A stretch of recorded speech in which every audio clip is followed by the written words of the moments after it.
अस्सलाम वालेकुम dear students, उम्मीद है आप सब खैरियत से होंगे। तो आज हम बाकायदा से टेंसेस का जो है ना स्टार्ट ले रहे हैं और पहला हमारा टेंस है प्रेजेंट इंडेफिनाइट टेंस। ठीक है, मैंने आपको सारा कुछ बताया था। प्रेजेंट को क्या कहते हैं हम? हाल। ठीक है, इंडेफिनाइट को क्या कहते हैं? मुतलिक। और टेंस किसको कहते हैं? फेल को। ठीक है, तो फेल, हाल, मुतलिक। ठीक है,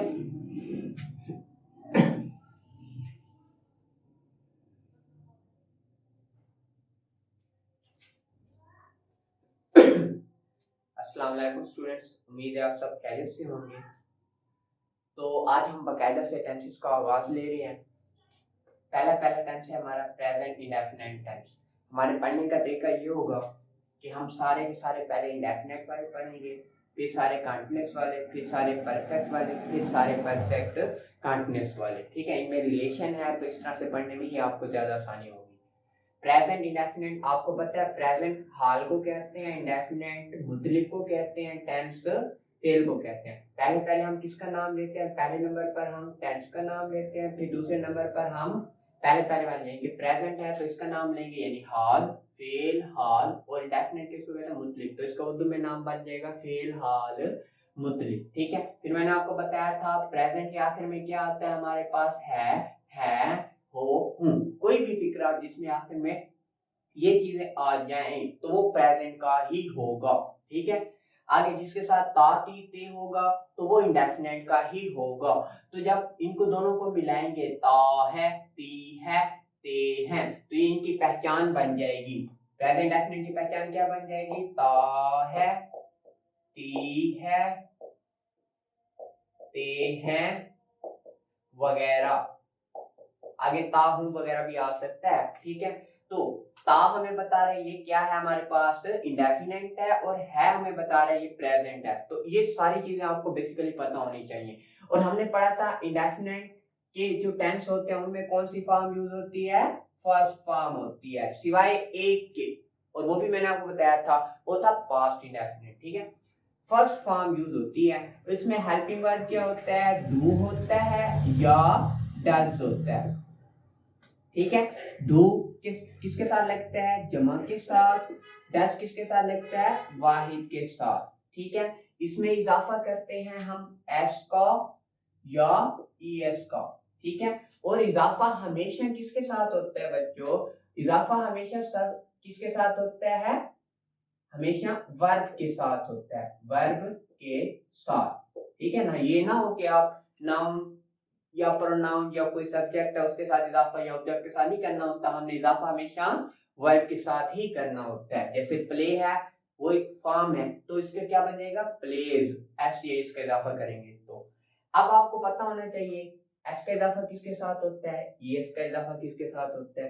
तो बच्चों जिसके आखिर में, ठीक है ना, जिसके आखिर में वर्ड आ जाए हमारे पास, एस का इजाफा किसके साथ होता है? जिस वर्ब के आखिर में हमारे पास ऐसा जाए, एच आ जाए, ठीक है ना, या ओ आ जाए या एक्स आ जाए, एंड सो ऑन और भी हैं, आप ये याद कर लें। ठीक है, मेन ज्यादातर यूज होने वाले एस, एच, ओ, एक्स। जैसे गो है, उसके आखिर में ओ है तो इसके साथ ईएस का इजाफा करेंगे, गोज बन जाएगा। जैसे हमारे पास एस है, जैसे पोजेस है, पोजेस के साथ ईएस का इजाफा करेंगे, पोजेसिस बन जाएगा। ठीक है, इस तरह से जैसे हमारे पास वर्ब होते हैं देखने के लिए, वॉच, आखिर में एच आ रहा है, ठीक है, तो ये वॉचेस बन जाएगा। ठीक है, एंड सो ऑन और भी एग्जांपल इसकी हो सकती हैं। और बाकी के साथ क्या करेंगे? एस का इजाफा करेंगे, जिसके आखिर में हमारे पास क्या आ जाएगा? एस, एच, ओ, एक्स, उसके साथ एस का इजाफा, बाकी सब के साथ एस का इजाफा करेंगे। ठीक है, और ये हमारे पास पहचान भी होगी। फॉर्म ऑफ वर्ब फर्स्ट लगती है, हेल्पिंग वर्ब डू या डज, और एस या ईएस का इजाफा करेंगे। अब मैं आपको बताना चाहूंगा इसकी छोटी सी हिस्ट्री। ठीक है, ये डू कहां से आया, ये डज कहां से आया, ये हिस्ट्री आपको बहुत ज्यादा काम आने वाली है। ठीक है, हिस्ट्री क्या है कि एक फॉर्म है डू, ठीक है, जिसका मतलब होता है करना। इसकी दूसरी फॉर्म होती है डिड, तीसरी फॉर्म होती है डन। ठीक है, ये इसकी क्या है? First form. ये इसकी सेकंड फॉर्म, ये इसकी थर्ड फॉर्म। अब ये डू बेसिकली यहां से आया हुआ है, डू फर्स्ट फॉर्म है तो यहाँ पर डू तो आ गया, ये जमा के लिए लगता था। अब जमा के लिए क्या लगाते हैं, डू। अब वाहिद के लिए क्या लगाते हैं, वो इसी से बनाया उन्होंने, क्योंकि इसमें इजाफा किस चीज का होता था, इस टेंस में इजाफा किस चीज का होता था, एस या ईएस का, जिसके आखिर में ओ आ जाए, ओ आ जाए, उसके साथ ईएस का इजाफा करते हैं, तो ये क्या बन जाएगा हमारे पास, डज बन जाएगा। ये डू और इसके साथ ईएस का इजाफा करेंगे तो क्या बन जाएगा, डज। अब ये जो डज है ये जहन में रखें, इसके साथ ईएस का इजाफा हुआ है, ठीक है ना, ये हमने पहले ही कर रखा है, तो मेरी इस बात को ध्यान में रखिएगा, ठीक है। एस या ईएस का इजाफा करते हैं। अब इसकी एक मिसाल करते हैं उससे पहले मैं आपको एक नोट लिख कर दे रहा हूँ, साइड पर लिख रहे हैं एक नोट, और नोट हमेशा जो होते हैं ना ये बहुत कीमती होते हैं, आपने इनको जरा ज्यादा ध्यान में रखना होता है, ठीक है। आप ध्यान में रखें कि पहले दो टेंसेस के मुस्बत फिक्रों में हेल्पिंग वर्ब एच भी नहीं होता।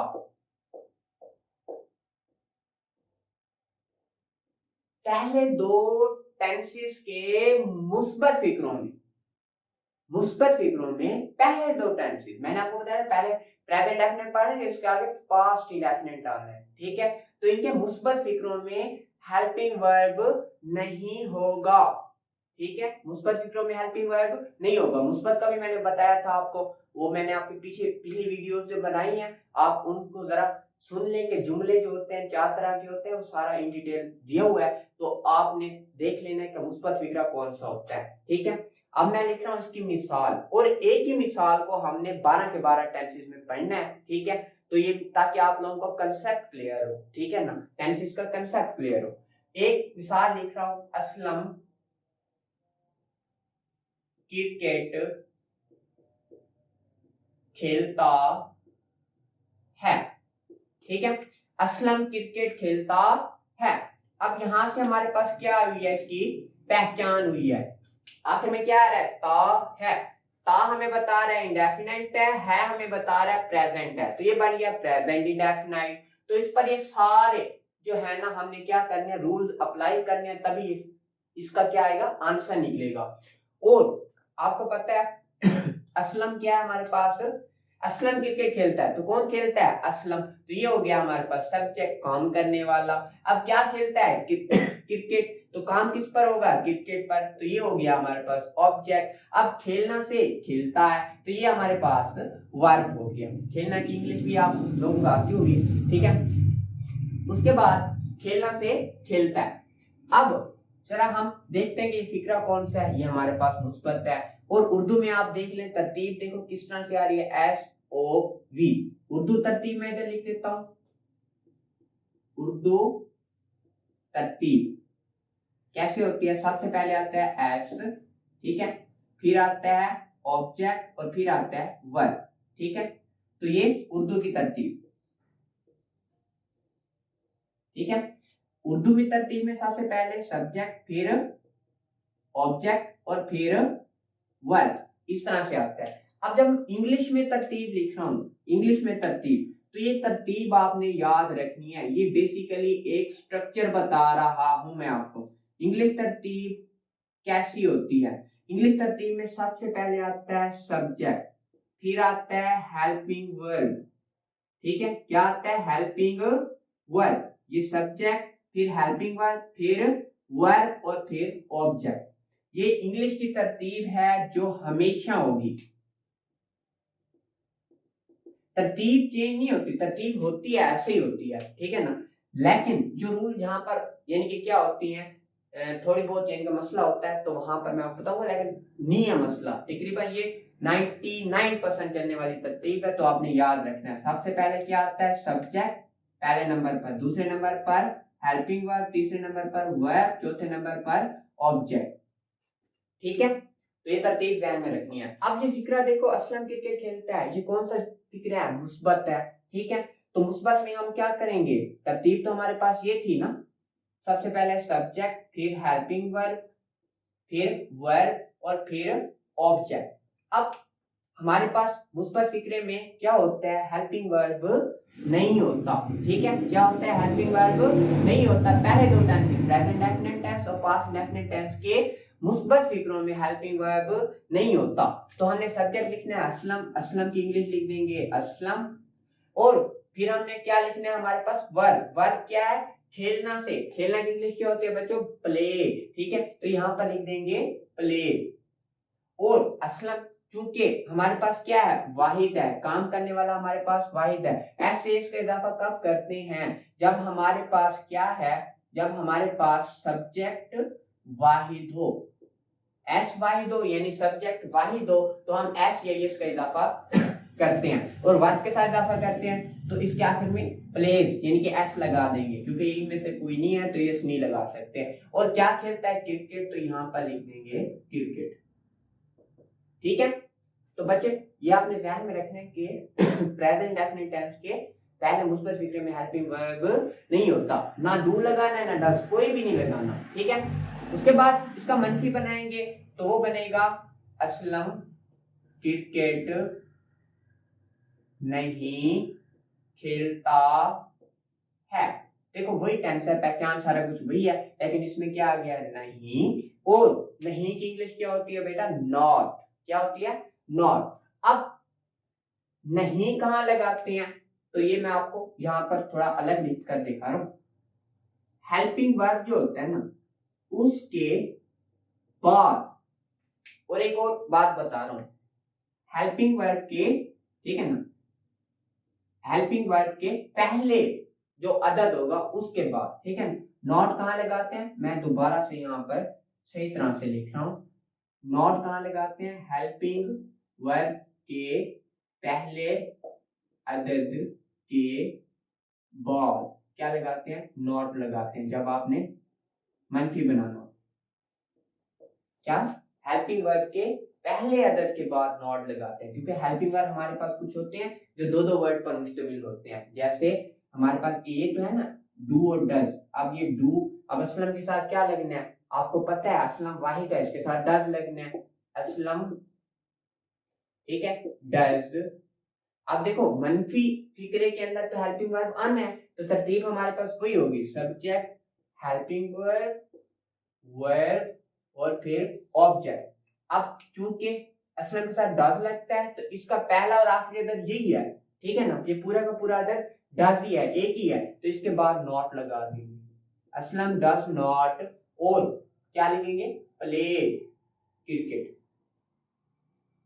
अब यहां पर आपने कंफ्यूज नहीं होना कि यहां पर जो इसका इजाफा था वो खत्म क्यों कर दिया है, क्यों, क्योंकि जब हमने डू से डज बनाया था, आपको पीछे इसके साथ ईएस का इजाफा हो चुका था। ये जो है ना ईएस का इजाफा यहाँ पर हुआ है, तो पहले वाला इजाफा हमने क्या कर दिया है, खत्म कर दिया है। ठीक है, मैं कहता हूं एक म्यान में दो तलवारें नहीं रह सकती। जब इजाफा हो चुका है तो आप दोबारा यहाँ पर वर्ब के साथ इजाफा नहीं कर सकते। ठीक है, तो जब भी फिक्रे में डाल जाएगा तो उसका जो इजाफा होगा वो क्या हो जाएगा, जो पहले हमने वर्ब के साथ किया था वो खत्म हो जाएगा। ठीक है, तो हेल्पिंग वर्ब क्या लगाते हैं, हेल्पिंग वर्ब के पहले अदद के बाद क्या लगाते हैं, नॉट लगाते हैं, तो वो मनफी बन जाता है। ठीक है, इसके बाद जब सवालिया बनाते हैं तो सवालिया की तरतीब क्या होती है, मैं इधर लिख देता हूँ। ठीक है, सवालिया, इंग्लिश में सवालिया की तरतीब क्या होती है, इस सब्जेक्ट को, हेल्पिंग वर्ब को सब्जेक्ट की जगह और सब्जेक्ट को हेल्पिंग वर्ब की जगह, सब्जेक्ट को, ठीक है ना, हेल्पिंग वर्ब की जगह हेल्पिंग वर्ब पहले आ जाएंगे, ठीक है, फिर सब्जेक्ट आ जाएगा, फिर वर्ब और फिर ऑब्जेक्ट। तो ये इसकी क्या तरतीब बन गई हमारे पास, सबसे पहले क्या आ गया हमारे पास, हेल्पिंग वर्ब, फिर सब्जेक्ट, फिर वर्ब और फिर ऑब्जेक्ट। तो ये तरतीब बन गया, यानी कि हमने क्या किया, हेल्पिंग वर्ब को सब्जेक्ट की जगह, सब्जेक्ट को हेल्पिंग वर्ब की जगह लेकर गए हैं। ठीक है, तो और सवालिया में आखिर में क्या होता है, सवालिया निशान भी होता है। ठीक है, तो ये इसकी तरतीब है। लेकिन इधर जब हम हेल्पिंग वर्ब को लेकर आएंगे तो यहाँ पर दोबारा मैं आपको बता रहा हूं कि हेल्पिंग वर्ब के पहले अदद को लेकर आना है। ठीक है ना। कुछ हेल्पिंग वर्ब होते हैं जो दो दो वर्ड पर मुश्तमिल होते हैं। अब आगे से पहले चलो बता देता हूँ, जैसे है हैज बीन, ठीक है। अब ऐसा फिक्रा जब आएगा जिसमें हेल्पिंग वर्ब हैज बीन हो, तो क्या आप सारे को पीछे लेकर जाएंगे? नो, आपने सिर्फ पहले को, यानी कि क्या करेंगे, उसका जो हेल्पिंग वर्ब होगा उस अदद को क्या करेंगे, सब्जेक्ट के साथ क्या करेंगे, रिप्लेस करेंगे, और सब्जेक्ट को क्या लेकर जाएंगे, उसकी जगह रिप्लेस करेंगे, ठीक है।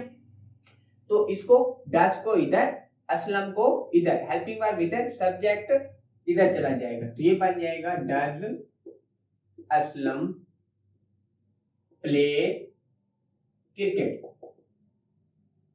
ये इसका क्या बन जाएगा, सवालिया। और इसकी उर्दू भी लिख देते हैं, क्या असलम क्रिकेट, क्या असलम क्रिकेट खेलता है, और सवालिया निशान, ठीक है। इधर भी हम क्या लगा देंगे, सवालिया निशान, क्योंकि इधर नहीं आया था तो ये वाला नॉट हमने नहीं, हमने क्या किया, सब्जेक्ट की जगह पर हेल्पिंग वर्ब, और हेल्पिंग वर्ब की जगह पर सब्जेक्ट, और ये वैसे ही वर्ब और ये वैसे ही ऑब्जेक्ट, ठीक है। जब इसका मंफी सवाल बनाएंगे तो वो बन जाएंगे, क्या असलम क्रिकेट, क्या असलम क्रिकेट नहीं खेलता है, ठीक है। अब इसमें देखो क्या भी आ रहा है, नहीं भी आ रहा है, और आखिर में सवालिया निशान भी आएगा। तो सवालिया है क्योंकि तरतीब तो यही रहनी है, यानी कि ये ऐसे रहना है, डज असलम नो, ठीक है, ये प्ले क्रिकेट, सवालिया निशान। अब चूंकि ये मंफी सवालिया, आपको पता है हेल्पिंग वर्ब को हम क्या लेकर गए, सब्जेक्ट की जगह, सब्जेक्ट को हमने क्या लेकर, हेल्पिंग वर्ब की जगह। तो पहले हम क्या लगाते थे, हेल्पिंग वर्ब के बाद जब नॉट लगाते थे, तो अब हम क्या करेंगे, सब्जेक्ट के बाद यहाँ पर क्या लगा देंगे, not. Does Aslam not play cricket, तो ये वैसे हमारे पास क्या है, ये हेल्पिंग वर्ब है, सवालिया है, ये हमारे पास सब्जेक्ट है, ये हमारे पास वर्ब है, और ये हमारे पास ऑब्जेक्ट है। अब चूंकि हेल्पिंग वर्ब की जगह सब्जेक्ट चला गया है, तो अब सब्जेक्ट के बाद हम क्या लगा देंगे, नॉट लगा देंगे, ठीक है। तो इसमें अगर कहीं से भी कंफ्यूजन है तो आप मुझे बताना है। आगे हम पढ़ने वाले हैं पास्ट इंडेफिनिट टेंस। कौन सा, पास्ट इंडेफिनिट टेंस, ठीक है। Past indefinite tense. अब पास्ट चूंकि माजी को कहते हैं तो इसका नाम बन जाएगा फेल माजी मुतले। और पास्ट के आखिर में पहचान क्या होती है हमारे पास, था, थी, थे, ठीक है। तो ये बन जाएगी ता था, ती थी, ते थे, ता था, ठीक है। उसके बाद हमारे पास बन जाएगी ती थी और ते थे, ती थी, ते थे, वगैरह वगैरह, ठीक है। अलिफ छोटी ये बड़ी ये भी मैंने बताया था, वो इसी के लिए है, अलिफ छोटी ये या बड़ी ये, ठीक है। जैसे असलम क्रिकेट खेला, ऐसे भी बन सकता है। और इसमें मैंने कहा था यही वो वाइट टेंस है जिसमें दूसरी फॉर्म लगती है, सेकंड फॉर्म। और हेल्पिंग वर्ब क्या होता है, अब वही हिस्ट्री जो हमने पढ़ी थी, डू डस कहां से आया था, इधर से, क्योंकि पहली फॉर्म लगती थी तो पहली फॉर्म से उसका हेल्पिंग वर्ब बनाया था। इधर दूसरी फॉर्म लगती है तो इधर दूसरी फॉर्म से क्या बना रहे हैं, हेल्पिंग वर्ब डिड, ठीक है। तो यहाँ पर हेल्पिंग वर्ब क्या लगाएगा, और डिड। और आपको पता है डिड, ये जो डिड है ये बतौर खुद दूसरी फॉर्म है, कौन सी फॉर्म है, डू की दूसरी फॉर्म है डिड। तो जब डिड आएगा तो वहां पर जो सेकंड फॉर्म पहले लगाएंगे उसको खत्म कर देंगे, और इसमें इजाफा नहीं होता, ठीक है, इजाफा नहीं होता, ठीक है। तो ये बन जाएगा असलम क्रिकेट खेलता था, असलम क्रिकेट नहीं खेलता था, क्या असलम क्रिकेट खेलता था, क्या असलम क्रिकेट नहीं खेलता था, ठीक है। तो ये हमारे पास उर्दू में। अब इंग्लिश में वही तरतीब रहेगी, यानी कि सब्जेक्ट हेल्पिंग वर्ब ऑब्जेक्ट, वही असलम सब्जेक्ट है, क्रिकेट ऑब्जेक्ट है, खेलना क्या है हमारे पास, वर्ब है, सब्जेक्ट हेल्पिंग वर्ब ऑब्जेक्ट। अब देखो नोट, पहले दो टेंसेस के मुस्बत फिक्रों में हेल्पिंग वर्ब नहीं होता, तो क्या ये हमारे पास मुस्बत नहीं है, असलम क्रिकेट खेलता था, तो इसमें भी हेल्पिंग वर्ब नहीं होगा।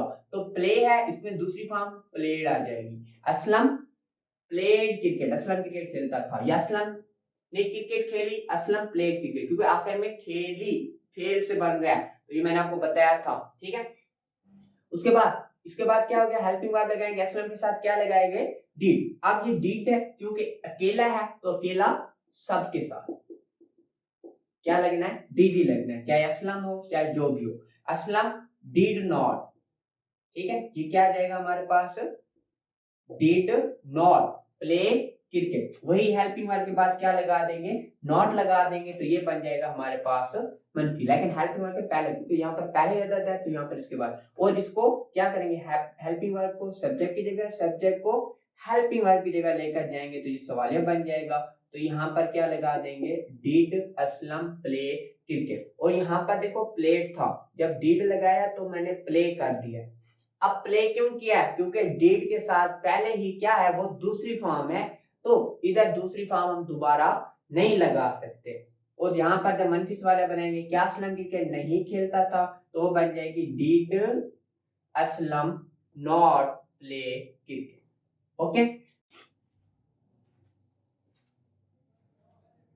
तो डियर स्टूडेंट्स, अब हम पढ़ने वाले हैं फ्यूचर इंडेफिनिट टेंस।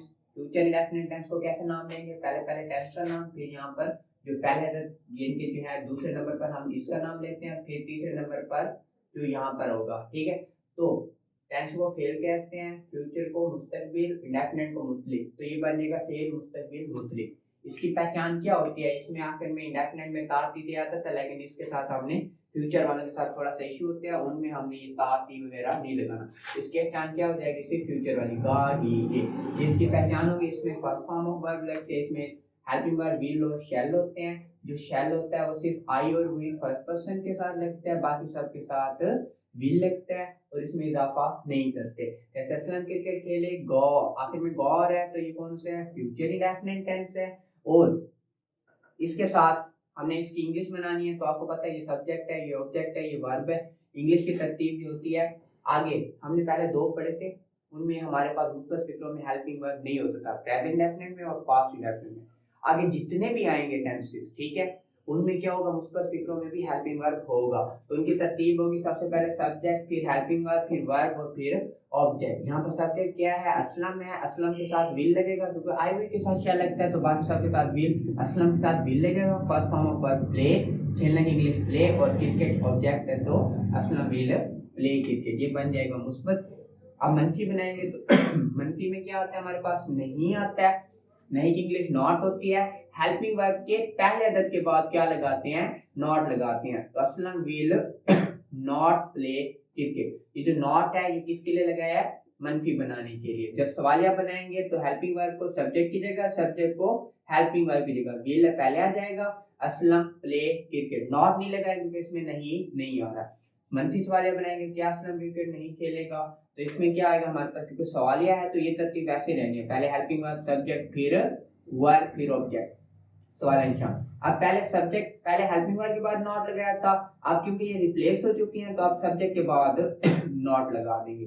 तो क्या असलम क्रिकेट नहीं खेलेगा, will Aslam not play cricket. तो आज तक हमने जो पढ़ा है वो है हमारे पास, हमने present indefinite, past indefinite, future indefinite पढ़ा है। प्रेजेंट इंडेफिनिट का अगर मैं कुछ रिवीजन करवाऊंगा सबकी, तो प्रेजेंट इंडेफिनिट में हमने पहचान पढ़ी थी, ता है, ती है, ते हैं, और इसमें हमारे पास हमने देखा था कि फर्स्ट फॉर्म ऑफ वर्ब लगती है, और इसके साथ इसके हेल्पिंग वर्ब होते हैं डू और डज, जो कि मुस्बत के लिए नहीं होते फिक्रों में, बाकी मनफी सवालिया और मनफी सवालिया में होते हैं, और इसमें एस या ईएस का इजाफा करते हैं जब हमारे पास सब्जेक्ट क्या होगा, वाहिद होगा। तो हमने मिसाल देखी, असलम क्रिकेट खेलता है, Aslam place cricket, Aslam cricket नहीं खेलता है, Aslam does not play cricket, does. और फिर हमने देखा कि क्या असलम क्रिकेट खेलता है, डज असलम प्ले क्रिकेट, क्या असलम क्रिकेट नहीं खेलता है, does Aslam not play cricket. फिर हमने देखा फ्यूचर, फिर हमने देखा पास्ट इंडेफिनिट, फेल माजी मुतलिक, उसमें हमने पहचान देखी, ठीक है, ता था, ती थी, ते थे, ठीक है, और आखिर या छोटी ये अलिफ, छोटी ये बड़ी, ये भी आ सकती है अगर हम फेल से बनाएंगे, ठीक है। तो इसमें हमने फिक्रा बनाया, असलम क्रिकेट खेलता था, Aslam play cricket, Aslam cricket नहीं खेलता, Aslam did not play cricket, ठीक है। ये सारी मैंने आपको वजूहात बता दी हैं। क्या असलम क्रिकेट खेलता था? Did Aslam play cricket question mark. क्या असलम क्रिकेट नहीं खेलता था? Did Aslam not play cricket आखिर में क्वेश्चन मार्क। फिर हमने देखा फ्यूचर इंडेफिनिट जिसमें पहचान खाली गो गी के, ठीक है, और इसमें फर्स्ट फॉर्म लगती थी हेल्पिंग वर्ब थे विल और शैल। आई हुई के साथ क्या लगता था हमारे पास विल, बाकी सब के साथ क्या लगता था शैल, ठीक है। आई हुई के साथ क्या लगता था शैल और बाकी सब के साथ क्या लगता था विल, ठीक है। और इसमें हेल्पिंग वर्ब जो इजाफा होता था वो नहीं करते थे। इसमें पहचान हमने देखा फिक्रा, असलम क्रिकेट खेलेगा, Aslam will play cricket, Aslam नहीं क्रिकेट खेलेगा, असलम क्रिकेट नहीं खेलेगा, Aslam will not play cricket. क्या असलम क्रिकेट खेलेगा? Will Aslam play cricket. क्या असलम क्रिकेट नहीं खेलेगा? Will Aslam not play cricket और क्वेश्चन मार्क, ठीक है। तो उम्मीद है आपको वीडियो अच्छी लगे तो सब्सक्राइब जरूर कर दीजिए। अल्लाह।